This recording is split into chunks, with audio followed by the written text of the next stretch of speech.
Salut à tous, c'est Otakult, on se retrouve pour un nouvel épisode d'Otalecture, l'émission qui passe en revue mes lectures du moment. Je profite de mon bon rythme pour me mettre à jour, mais pour ceux qui attendent les prochains Otabreaks, rêveries, etc., vous inquiétez pas, ça va très vite arriver aussi. Avant de commencer, vous pouvez comme toujours me retrouver sur mes réseaux sociaux, à savoir Twitter, Insta, etc. Tous les liens sont toujours disponibles en description.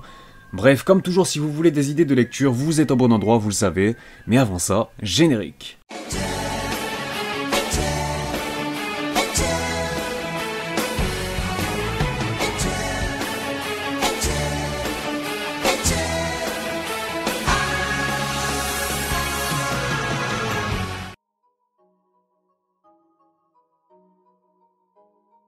Et on va directement commencer cette série de reviews par le tome 3 de Spy Family, disponible chez Kurokawa. Sans surprise, j'ai encore passé un très bon moment en lisant ce nouveau volume qui nous introduit plus longuement le personnage de Yuri Briar, le petit frère de Yor. Les relations entre les différents personnages sont toujours aussi intéressantes puisque chacun d'entre eux essaye de cacher non pas leur véritable identité, mais leur double vie, ce qui crée encore et encore de sacrés décalages et des scènes vraiment marrantes, même si pour le coup, il faudra aussi voir si ce genre de gag ne va pas s'user dans le temps. En tout cas pour le moment c'est plutôt maîtrisé, on nous propose un juste équilibre entre comédie, tranche de vie, avec en prime certaines scènes d'action venant casser un peu le rythme dans le bon sens du terme.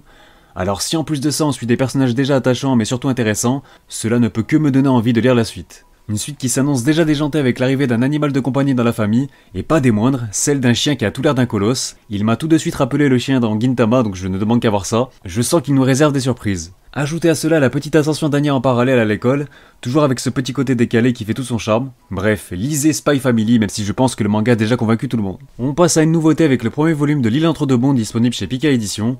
Il s'agit d'une série de 2 volumes signée Asuka Ishii. Quand Tatsumi accepte ce poste de professeur dans l'île de son enfance, il est bien loin d'imaginer qu'au-delà d'un retour sur les traces de son passé, il va être confronté à des phénomènes extraordinaires qui défient sa logique.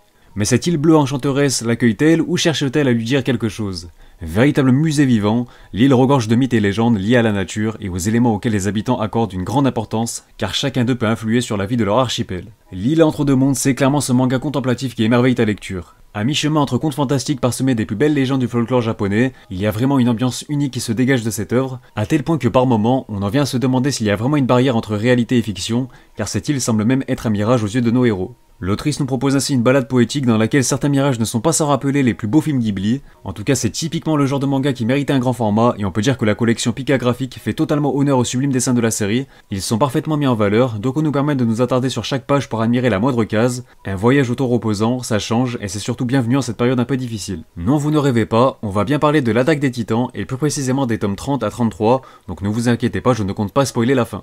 Je voulais en parler car mine de rien mon avis a pas mal évolué depuis mon otacritique dédié à la série, ce qui me conforte dans l'idée de réserver des otacritiques uniquement aux œuvres terminées de manière à les juger dans leur intégralité, et donc du coup j'ai personnellement adoré la tournure et surtout l'ampleur qu'a pris l'arc du grand terrassement, plus particulièrement en ce qui concerne l'évolution du personnage de Eren, un protagoniste que je trouvais vraiment plat et qui ne parvenait pas du tout à me marquer, comme quoi l'attente valait le coup. On le sait depuis le début de l'histoire, mais Shingeki no Kyojin est un manga dont l'issue du scénario ne peut contenter tout le monde. Il y a forcément des sacrifices et des concessions à faire, quel que soit le parti que l'on prend ou de quel point de vue on se positionne. Ce pourquoi j'avais vraiment trouvé le développement d'Eren stratosphérique, puis finalement, il est devenu intéressant à partir du moment où il a réalisé que rien ne pourra se régler en faisant la paix. Le cycle d'une haine perpétuelle qui se répète au fil des générations, la même histoire, les mêmes erreurs, encore et encore. On reviendra plus en détail sur la fin du manga quand le dernier volume sortira, mais j'ai personnellement extrêmement été déçu par ce chapitre final sur quasiment tous les points. Je trouve qu'il fait vraiment tâche au vu de tous les développements qui ont été mis en place avant ça, même si cela ne change pas mon appréciation globale de l'œuvre. L'attaque des titans reste et restera le plus grand manga de sa génération, et pour le coup j'ai vraiment hâte de le relire en sachant la finalité pour voir s'il y aura encore des autres niveaux de lecture. On enchaîne avec le 8ème volume de Peleliu qui se sera fait attendre chez les éditions Vega Dupuis, et ce fut un réel plaisir de retrouver mes petits soldats japonais luttant face à la menace américaine dans le cadre ironiquement paradisiaque que nous propose l'archipel de Peleliu. Si on peut encore appeler ça une lutte, une guerre, car en vérité, nos protagonistes japonais se contentent désormais de survivre comme ils peuvent sur l'île, tout en échappant aux Américains qui représentent une menace et un danger constant, pesant ainsi sur le moral et la conscience des troupes japonaises, qui ne semblent plus voir le bout de cet enfer. Ce 8ème tome s'est révélé vraiment intéressant car il met en avant la manipulation des informations en temps de guerre, l'ennemi propageant de fausses informations afin de mieux profiter de la faiblesse due au relâchement de son opposant. Si ce tome se place moins dans l'action, dans les coups de feu à répétition et surtout les fusions de sang de part et d'autre, Il met au contraire en avant une terrifiante facette de la guerre, jouant non pas cette fois-ci physiquement sur les soldats, mais bien plus sur l'aspect psychologique. Ainsi on a vraiment l'impression de souffler un peu plus que d'habitude, mais en réalité pas vraiment, puisque nos soldats japonais se questionnent et n'ont aucune certitude concernant la véracité des informations transmises par l'armée américaine. La guerre est-elle terminée ou au contraire le combat poursuit-il toujours son cours? Le Japon est-il tiré d'affaire? Tant de questions qui ne trouvent pas encore leur réponse et qui rendent la lecture de Pell et Liu toujours plus passionnante. On passe au gros lancement de l'année des éditions Kase avec notamment les 2 premiers volumes de Mashle, signés Hajime Komoto, et histoire de pas perdre de temps, voilà de quoi ça cause. Dans un monde où la magie fait loi, il était une fois Mage Burn Dead. Élevé au fin fond de la forêt, le jeune garçon partage ses journées entre séances de musculation et dégustation de choux à la crème. Mais un jour, un agent de police découvre son secret. Il est né sans pouvoir magique, ce qui est puni de mort. Pour survivre, il va devoir postuler à Easton, une prestigieuse académie de magie, et en devenir le meilleur élève. La magie n'a plus qu'à bien se tenir. Avec sa musculature affûtée et sa force hors du commun, Mage compte bien pulvériser tous les sorts et briser les codes de cette société. Forcément, on parle du dernier hit en devenir du Shonen Jump, donc sa sortie était assez attendue en France, et Kase a même révélé que Mashle avait déjà rencontré un gros succès sur ses premières semaines de vente. Pour être tout à fait honnête avec vous, je n'avais pas du tout accroché au manga lors de ma première lecture. Je trouvais le concept intéressant, mais l'humour assez lourd et les running gags ne passaient pas. Ajoutez à cela que c'était sous un rythme de parution hebdomadaire dans la période où le Jump entier m'avait blasé, ça n'a vraiment pas aidé. C'est donc avec beaucoup de recul et un nouvel angle que j'ai attaqué ma relecture de Mashle grâce à la sortie des 2 premiers volumes, et là, j'ai enfin pu plonger dans l'univers de la série. Et ce, bien que je ne sois pas spécialement fan d'Harry Potter. Donc certes, les nombreuses références à cette œuvre emblématique doivent être bien plaisantes pour les fans, mais aimer Harry Potter n'est pas du tout une nécessité pour aimer Mashle. L'idée de sortir les 2 premiers volumes en simultané était vraiment une bonne idée pour faciliter l'immersion des lecteurs, car moi qui avais lâché au bout d'une poignée de chapitres, je n'avais pas encore découvert le réel propos du manga. Ainsi Mashle nous projette dans un univers où tout est régi par la magie dans laquelle on va suivre Mash, un héros possédant de grandes valeurs et des convictions sur lesquelles il va s'appuyer pour changer la face d'un système assez malsain finalement. Il s'agit d'un héros que j'ai envie de suivre, que j'ai envie de voir en action, donc même si je n'ai pas du tout accroché au type d'humour proposé par l'auteur, je suis emballé par la suite, on en reparlera dans un prochain Otabreak au passage. J'en profite pour vous parler du 11e volume de Jagan toujours disponible aux éditions Kase, un tome encore une fois excellent et parfaitement dans la continuité des précédents, entre l'identité du seigneur de Niederland révélé qui décide finalement de sauver Yukimaru et de se réallier à Jagasaki en écoutant son égoïsme, une incroyable alliance se met ainsi en place pour éliminer la dernière menace que représente Norman, ainsi que ses 2 acolytes. Un tome certes encore une fois riche en action avec un sacré 3 contre 3 opposant finalement des forces équilibrées, de quoi nous offrir un sacré spectacle, mais c'est surtout un volume mettant encore une fois en avant les plus sombres désirs égoïstes des différents acteurs du récit, faisant par la même occasion ressortir les côtés les plus malsains de l'homme, comme souvent représentés par leurs désirs charnels. Si je devais émettre une réserve, c'est que ce point est peut-être justement trop appuyé dans ce volume, et surtout abordé avec moins de subtilité que les précédents. Mis à part ça, on arrive clairement au climax de cet arc incroyable, et le moins que l'on puisse dire c'est que Kensuke Nishida nous a encore régalé avec certaines planches assez sublimes dont il a le secret.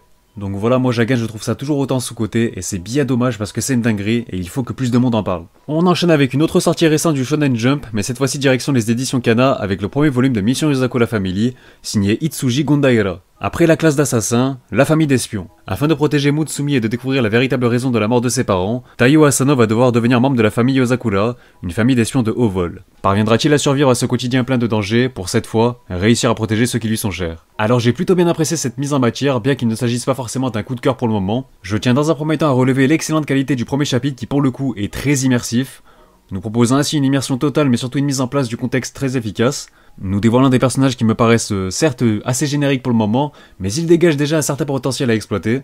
Le parti pris de nous présenter une famille d'espions ayant déjà une sacrée réputation derrière elle est vraiment une bonne idée, car cela permet de rendre chacun d'eux assez intrigant. Une certaine part de mystère entoure alors cette famille, que ce soit leur passif, leur background, il y a déjà des pistes qui s'en trouvent au lecteur. Concernant le protagoniste Taiyo Asano, je me suis déjà attaché à lui en quelques chapitres, car il a un rapport à la mort et surtout une difficulté de s'attacher à ses proches par peur de les perdre, car on réalise toujours ce qu'on a de plus précieux au moment où on les perd et qu'on peut les perdre très facilement au final.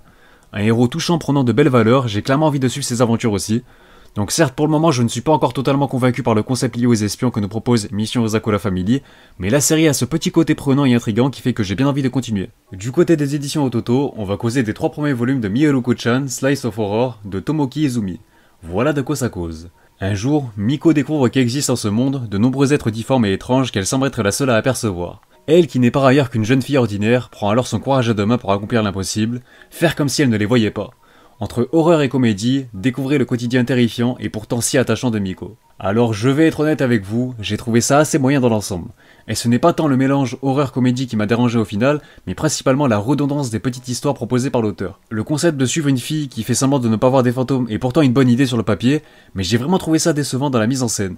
Les différents fantômes et créatures apparaissent au final souvent de la même façon devant notre héroïne, donc au final, l'effet de surprise perd un peu plus en efficacité à chaque fois. Ce qui est dommage parce que les réactions de Miko face à ces fameux fantômes deviennent elles aussi prévisibles et on en revient à la redondance que je mentionnais plus tôt. Donc franchement je suis un peu déçu car graphiquement c'est plutôt plaisant à lire, mention spéciale aux fantômes notamment qui dégage ce côté effrayant qui n'a malheureusement pas été suffisant pour m'emballer. Toujours chez Ototo, on continue avec le 9ème volume de Made in Abyss.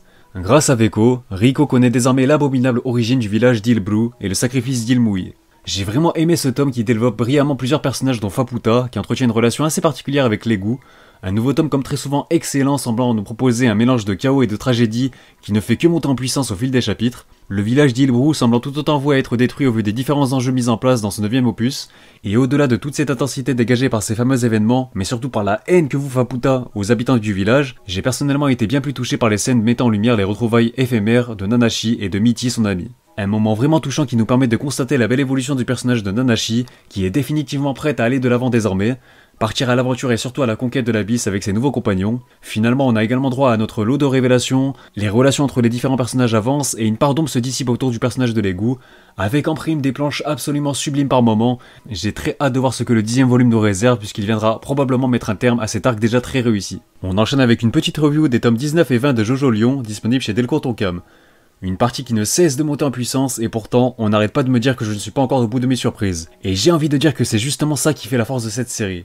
JoJo's ne cesse de se renouveler constamment avec un auteur qui pousse toujours plus loin ses idées. On sent qu'on arrive au point culminant de Jojo Lion, la route des différents acteurs principaux de l'intrigue se croise et fatalement, le temps convoité fruit du Rokakaka semble de plus en plus difficile à atteindre pour nos héros. Un fruit qui paradoxalement n'a jamais été autant à leur portée qu'actuellement. Arrivé au 20ème tome, les antagonistes ne me paraissent pas encore parfaitement définis, il en va de même pour leurs enjeux mais pourtant, l'intrigue reste passionnante à suivre. Un point justifié par l'excellente mise en scène dont Hirohiko Araki a le secret, ce qui permet à ses lecteurs d'être totalement subjugués par les événements, et si le combat face au Dr. Wu m'a paru assez brouillon pour le coup, je retiens malgré tout la mise en avant de Yasuo, qui encore une fois tient son rôle. Un personnage féminin qui a son importance et qui ne déçoit jamais, je la place facilement dans le top 3 des personnages féminins de JoJo's, et ce, toutes parties confondues. On finit donc par retrouver notre bande de protagonistes au complet à la fin du 20ème volume, en espérant que l'on découvre très vite qui tire toutes ses ficelles dans l'ombre, ce qui devrait j'espère plus trop tarder à être révélé. Du côté de chez Panini cette fois-ci, je vous propose une mise à jour sur Demon Slayer avec mon avis global sur les tomes 13 à 16, autant dire que cela couvre une bonne partie de l'histoire, dont notamment la conclusion d'un arc que j'ai vraiment apprécié.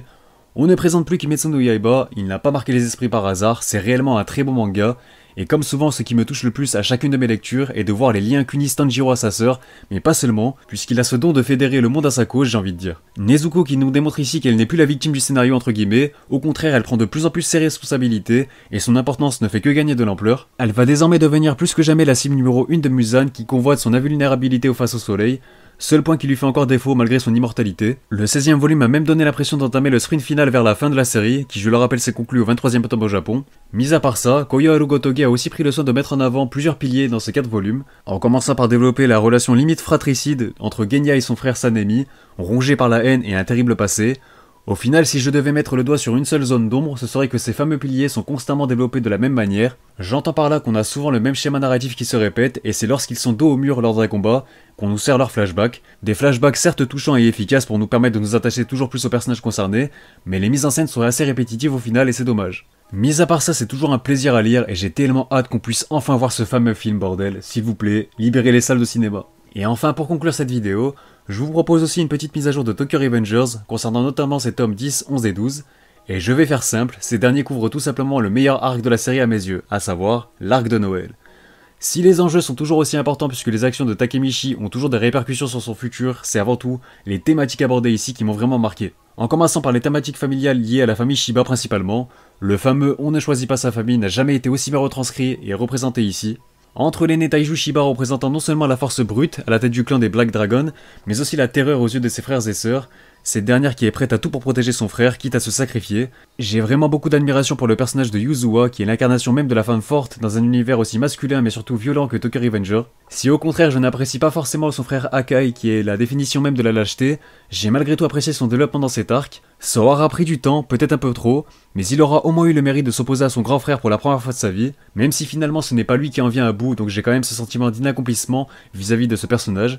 Heureusement cet arc compense cette légère zone d'ombre en mettant en lumière quasiment chacun des membres du Tomon, que ce soit Mickey et son charisme face à Taiju, Draken qui éclate quasiment tous les Black Dragons à lui seul, ou encore les valeurs sûres Shifuyu et surtout Mitsuya, faisant office de frère de substitution à Akai. Bien sûr, sans oublier l'intrigue principale qui avance progressivement, et notamment la relation entre Hinata et notre héros Takemichi, dont la romance transpire la sincérité, et c'est aussi une des principales forces de Tokyo Revengers, puisque Kei Wakui a le dos pour dégager différentes émotions à travers un sacré casting de personnages. Bref, Tokyo Revengers, c'est toujours aussi lourd, c'est l'anime du moment, donc foncez. Sur ce, la vidéo est terminée, donc j'attends vos retours dans les commentaires comme d'hab, hein, que ce soit sur la vidéo en elle-même, les mangas concernés, ou tout simplement pour me partager vos lectures du moment. N'hésitez pas à vous abonner pour ne pas louper les prochaines vidéos, vous pouvez également me retrouver sur Twitter et Instagram, ou encore me soutenir sur Utip, tous les liens sont toujours disponibles en description. Moi je vous dis à bientôt pour de prochaines vidéos, portez-vous bien, et surtout, on se reverra.「